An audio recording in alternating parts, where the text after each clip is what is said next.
नमस्कार दोस्तों ये हैं यूनिट जो कि हॉर्न में लगे हुए होते हैं। तो दोस्तों आपने देखा होगा कि भागवत में ये हॉर्न लगे होते हैं। तो इसको चलिए चेक करके दिखाते हैं। देखिए बैटरी में करंट आ रहा है और इसमें लगाएंगे तो ये काम नहीं करेगा। देखिए इस तरह से चेक करते हैं, ये काम नहीं कर रहा है। अगर ये काम करता होता तो ये ठीक होता। तो आज इसको रिपेयर करने वाले हैं, क्योंकि दोस्तों हॉर्न तो सभी रिपेयर कर लेते हैं, लेकिन सही तरह से नहीं कर पाने के कारण ये जल्दी ख़राब हो जाता है। तो आप जिस तरह से मैं कर रहा हूँ उस तरह से आप रिपेयर करेंगे तो ये जल्दी ख़राब नहीं होगा। तो सबसे पहले इसके जो पेंच हैं वो चारों पेंच खोल लेते हैं। तो इस तरह से देखिए दोस्तों बारी बारी से सारे पेंच हैं वो खोल लेते हैं। एक पेंच रह गया है, चलिए उसको भी खोल लेते हैं। तो इस तरह से चारों पेंच खुल गए हैं। देखिए इसकी कॉइल है वो बिल्कुल ही जल गई है। इस तरह से इसको निकाल लेना है। देखिए ये कॉइल दोस्तों बिल्कुल जल गई है। तो सबसे पहले दोस्तों क्या करना है, यूनिट में एक मोटा कागज़ लेना है। इस तरह से उसमें सबसे पहले इसमें डालकर इसको साफ़ कर लेना है, जिससे इसमें मिट्टी चली जाती है या कॉइल जल जाती है तो उसके कण इसी में रह जाते हैं। इस कारण से भी ये जल्दी ख़राब हो जाती है। उसके बाद में दोस्तों इस कॉइल को बदल लेते हैं। तो दोस्तों इस तरह से इस कॉइल को हटा लेना है बारी बारी से।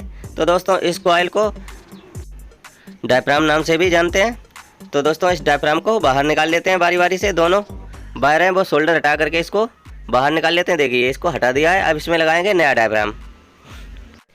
ये दोस्तों आप कोई भी कंपनी का लगा सकते हैं, केवल इसकी जो वायरिंग है वो ठीक से होनी चाहिए। इसमें जो वायर अलग से लगे हुए होंगे ये भी दोस्तों सही होने चाहिए, क्योंकि इसमें बहुत सी कॉइलें होती हैं उनमें ये यहीं से ख़राब हो जाते हैं। तो इसको सोल्ड करना है। तो सोल्ड करने से पहले दोस्तों इसको इस तरह से इसके सिरे को सोल्ड करना है, क्योंकि बहुत से लोग क्या करते हैं कि इसको आखिरी में ले जा करके सोल्ड करते हैं। तो इसको सिरे में सोल्ड करना चाहिए इस तरह से जैसे मैंने किया है। तो इस दूसरे पिन को भी देखिए बीच में सोल्ड नहीं करना है, इसके सिरे के भी दूसरे वाले सिरे को भी इस तरह से सोल्ड करना है। तो सिरे को सोल्ड करने से क्या है, ये जब भी जंपिंग लेगा तो ये इसकी जो कॉइल है वो खींचेगी नहीं, वायर खींचेगी नहीं और ये ज़्यादा दिनों तक चलेगा। तो इस तरह से देखिए दोस्तों दोनों को सोल्ड कर लिया है।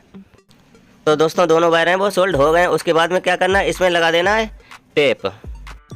टेप आप किसी भी तरह का लगा सकते हैं, बिजली वाला भी लगा सकते हैं या पतला वाला भी लगा सकते हैं। ये दोस्तों केवल अर्थ ना करे इसलिए इसमें टेप लगाना ज़रूरी होता है, नहीं तो ये अर्थ करने लगता है तो ये फिर उतना अच्छा नहीं बजता है और जल्दी ख़राब हो जाता है।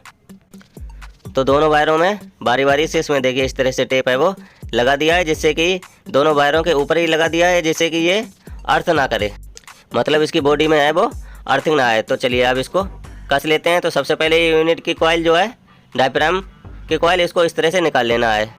इसको भी दोस्तों इसकी पैकिंग की जगह पर लगा देंगे, क्योंकि एक इसकी पैकिंग है वो ख़राब हो गई है।